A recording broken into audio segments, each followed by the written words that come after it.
MainStreetRadioShow.com, Sports Talk. Hey, what's up, fans? We getting back with it here. We got Kobe again. Obviously, that's what we're talking about today on our show, so we'll keep it Kobe. They're all things Kobe today. Let's talk about some of the criticism that Kobe's received for some of the incidents that he's been involved with. That asked us to put him in question as far as us, and what our opinions are about Kobe overall as a human being, as a basketball player, what have you. I'm going to bring up one particular incident. We'll go way back. We'll go back to 2004. He dealt with it pretty much the entire season. The whole Colorado sexual assault issue, accusations that he had from a young lady, and white girl butt sex. Oh, good Lord. Yeah, I guess we got Keone's opinion on it. So, let's talk about that situation. A lot of things went on. A lot of reputations dragged through the mud. Kobe's wife ended up looking kind of like a fool with the lips all poked out during the press conference, and Kobe all committed adultery. You know what I'm saying? His lip. I'm just doing my imitation of Kobe during that press conference. I committed adultery. Anyway, I love Kobe. Kobe, I got you there, but you were kind of sorry on that situation right there. But anyway, so. Fair or unfair, the criticism that he received, a lot of things went into that. He snitched on Shaq about Shaq's extramarital affairs and all kinds of other stuff that they were talking about in that. What do you think? Was the criticisms of him fair or unfair in that situation? At the time, very fair. Currently, fair. I think the rape portion of it, clearly the woman involved, and I don't want to mention names, and Kate Farber. Yeah. And what's up, Kate? She was out to be famous. Clearly, it's been well documented in all sorts of mannerisms. It's just, she was out to become famous. I think the rape portion was bad, but everything else was very fair. He threw everything. There's a whole business like in Northridge for that. If she wants to go and be famous for that, I think you go. I make a lot of money too. Not that I've been in it. I watched a few, but sorry, man. But anyway, just play. The rape portion of it was the only thing that I think was unfair. Everything else against his teammates, the way he was treated, all that stuff's fair. That's fine. I gotta say, I think Kobe's a kid at the time, and not to say that when people do things when they're kids, everything's excused, but obviously he only meant to cheat, which I'm not minimizing cheating, babe. I'm not minimizing cheating. What I'm saying is that he didn't really plan for all the rest of this. He got the absolute worst. He got like a Glenn Close, kind of Fatal Attraction nightmare out of this. I'm gonna put some of your business in my underwear. I'm gonna make it look like it's right. Now, I'll just say this about that whole situation is that if you're Kobe Bryant, you got to use better judgment. If you're Derek Fisher, or if you're even freaking last guy on the bench, Derek Character, later, you got to use better judgment than that. People know who you are. They're gonna eventually see you on the tube, and if they don't know, if they're not a basketball fan, that might be a question you want to ask before you get. Are you a basketball fan? They're probably going to tell you, oh no, I would never get with you for your money or your stature or whatever. You got to use better judgment. There's a whole bunch of women out here that are looking to get their name in lights, whether it's in bad lights or good lights. And you young brothers have to be, and even elder statesmen, guys that are older in the league, need to be more careful. So totally fair. You don't cheat on your wife and go buy her a big ass 4-carat diamond ring, $2 million or something, and then just go and do all this crazy stuff and snitch out Shaq. You don't snitch out your homies, man. I'm sorry. I'm very pro homie. You don't snitch out your people. It's whatever. So enough about that. Let's get on with the public trade demands back in '07. The ship was sinking. The Lakers ship was sinking. They went and got Phil Jackson back. They made it to the playoffs. They get a couple game winners, and they were out in 7 games against Phoenix, I think, in 05, 06. Yeah. And then they got beat 4-1 by Phoenix the following year, and it was nothing. Going right for the Lakers. They were on the cusp. Kobe was averaging 35 points a game. He tried an 81-point game that year. And or 35.7, right? 35.7. He actually did. Yeah. Won the scoring title. That's what I'm saying. So I don't think it's an exaggeration. I think it was a real deal. But anyway, but it was an 81-point game was that year. Heck yeah. 40, what was it, 8 straight 40-point games that year? Right. Like that? Okay, anyway, but who's counting? Anyway, If you have points, that's it's great. I mean, but it's not winning basketball, and I can totally agree that he needed more help.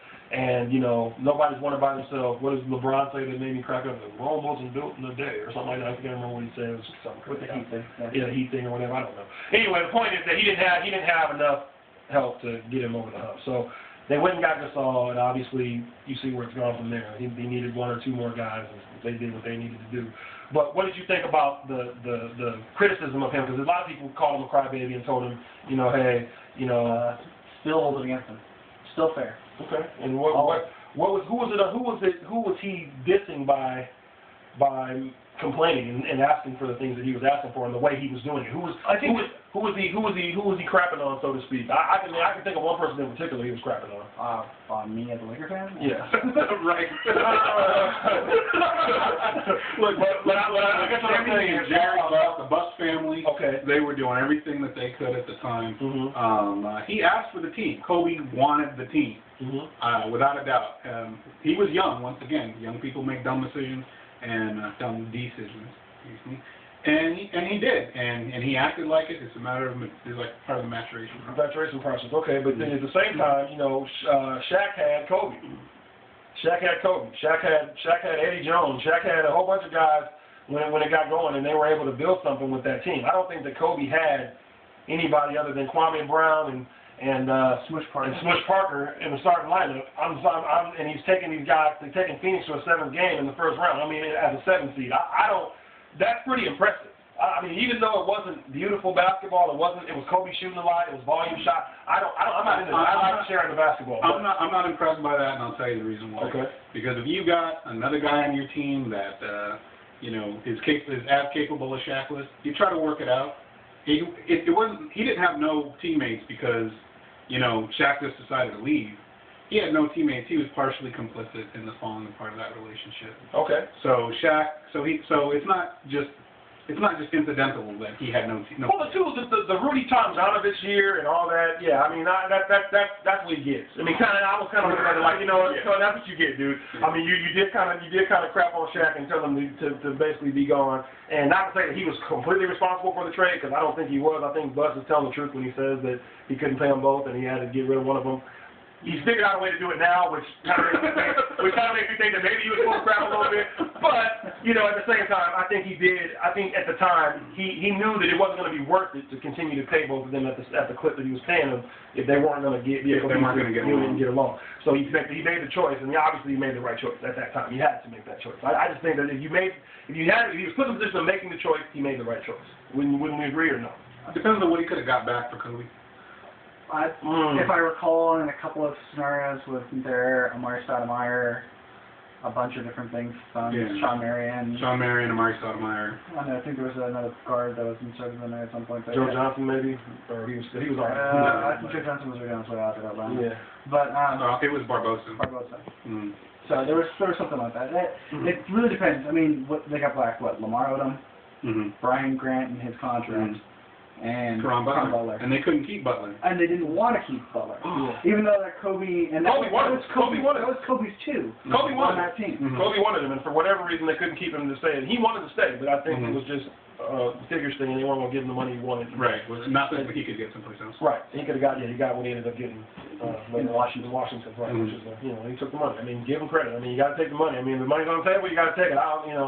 Especially if you're Caron Butler. I mean, he's a good, nice player, but he's gonna have a chance to win when he comes back to Dallas, and hopefully he's right and hopefully he gets himself together. But as far as he came, absolutely. Yeah, I mean, hopefully. I like that guy. I like Caron Butler a lot.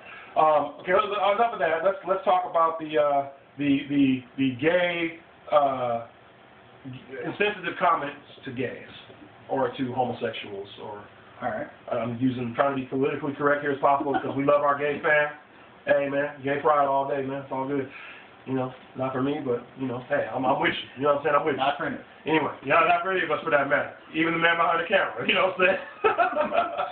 But bottom line is, man, I'm with y'all. I don't think that anybody should be talking down about you guys, and just as a black man, I feel I feel your cause and where you're coming from. With that said, Kobe calling the ref on camera. It's you could see it in his lips. You could also hear the audio. He calls the ref a faggot. Another word for a cigarette. I mean, I don't know. But it's a derogatory term towards gay people, and fair or unfair on the criticism at the level that it's been given to him. Without a doubt. Fair? Yeah, just because times are changing. There was a time when you could make that kind of slur. Back in the 40s and 50s. Against other races, it was okay. You could have said it out loud. Times change. It's taken a long time. That's what's happening with the whole homosexual issue and all that right now. You got the president out there, first lady out there making statements about bullying and tolerance. Mm-hmm. You're not going to be the biggest star in the NBA and scream slurs like that and get away with it. He's got to get slapped. Agreed. I agree. I'm not going to say unfair, but I kind of see where there were some issues on his part, just because I think he wanted to make sure he wasn't setting a precedent where if he said something else that could be construed as worse in some people's minds on the bench, and I know we've all been to games, we've heard things that they say on the court if we're fortunate enough to sit close enough, and there are some horrible things that are said out there. Wait. What could he have said that was worse than that? What could he have called him that was worse than that? I mean, there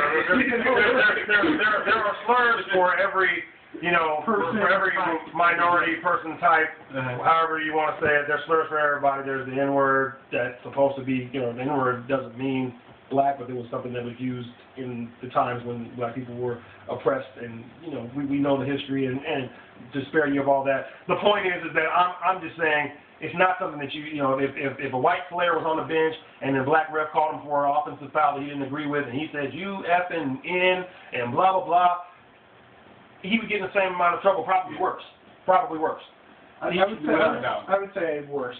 Probably worse. So I mean, we've made steps in the right direction. So maybe it would have been a time where that wouldn't have been a big deal. Sure. I mean, we can go back to the '60s or whatever. Maybe it wouldn't have been a big deal. But it's not fashionable to call people the N-word or the F-word or the whatever word. Okay. So the bottom line is that I think it's fair criticism of Kobe, and I think the $100,000 fine is enough of a slap on the wrist, in my opinion. It doesn't necessarily mean, because it's probably 1/100th or whatever of the salary, but it doesn't really hurt him in the pocket. But it's at least sending the message to say it's not right. And for a player that only makes $400,000 a year, that's a fourth of their salary. So it's at least saying that you're whatever the league minimum is. I don't know what it is, but the point is, whatever it is. So if you pay, that's 1/6 of his salary. So the point is that you basically are setting the precedent. Hopefully it's the same amount for the player, not by the magnitude of their or what they make or whatever. It's the same message, that everybody would be fine with that amount. But Kobe, he is the ambassador of the game, so to speak. He's the face of the NBA right now. He and LeBron and wherever. So that's the thing. LeBron and Kobe are the shining examples of who they have to slap on the wrist if they want the rest of the league to conform, whatever. So I would say it's fair. You say it's fair?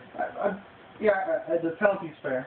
I see Kobe's point on it, but I see where everybody's coming from with the fairness of it. So. Okay, cool. All right, guys. Well, Keone, thanks a lot, man, for coming on. Mano, it's good to see you guys again, man. I've been talking sports with these guys forever, so get these guys back on the show. We'll get the full effect of our show. But this is the first installment of MainStreetRadioShow.com Sports Talk. I'm your host, E.V. Evan Simmons, and we out of here. Peace.